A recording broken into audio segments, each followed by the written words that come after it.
The number one thing, without question, I would say grading is probably number 2 that we get talked about. But the number one thing people ask us questions, want us to talk about is buying. Buying right, buying with percentage. How do you buy if you're a dealer? How do you buy for your PC? How do you buy for flipping, eBay, whatnot? And we spend so much time talking about that. But one thing 3 full weeks seems really clear to me. You know what that is? What's that? People can't do math. Also, I think we have people in this hobby that have never purchased anything besides a card in their entire life. They're just out in the ether, living amongst the trees without having ever owned a single item ever. They've never collected anything, bought anything, sold anything. They parachuted into TikTok. They parachuted into YouTube and said, you know what? Everyone should be able to sell their cards at 100% or damn near close to it. And if you don't, you are what's wrong with the hobby. You are taking the hobby down. You are a comp killer. Comp killer. It's a race to the bottom. These greedy sons of guns that just set up and rake in money all day long.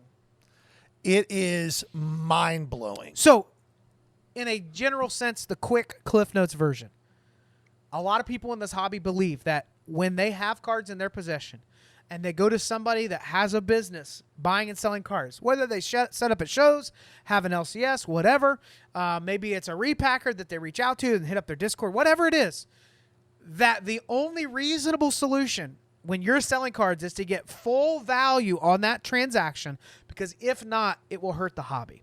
And here's what we would like to explain to you. We want to explain to you words like wholesale.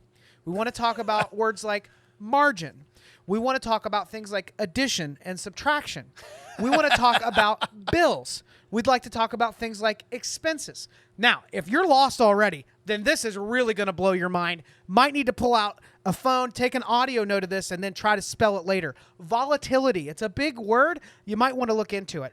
We're going to talk about seasons and how markets soften and how they pick up. And then we're going to talk about a word that you're very unfamiliar with if all you're doing is walking up to a table and expecting 100%. That word is spelled out W-O-R-K. Some people refer to it as work. It's labor. It's a time commitment. It is an expense of resource that you feel you shouldn't have to make, but everyone else should, so that you can get 100%. Did I miss anything? No, I think you really drilled in there. So I we like won't it. have to do this as sarcastically through this whole bit, but there is a little bit of annoyance that you're going to catch throughout the whole thing. The first thing that I want to answer is, what is wholesale?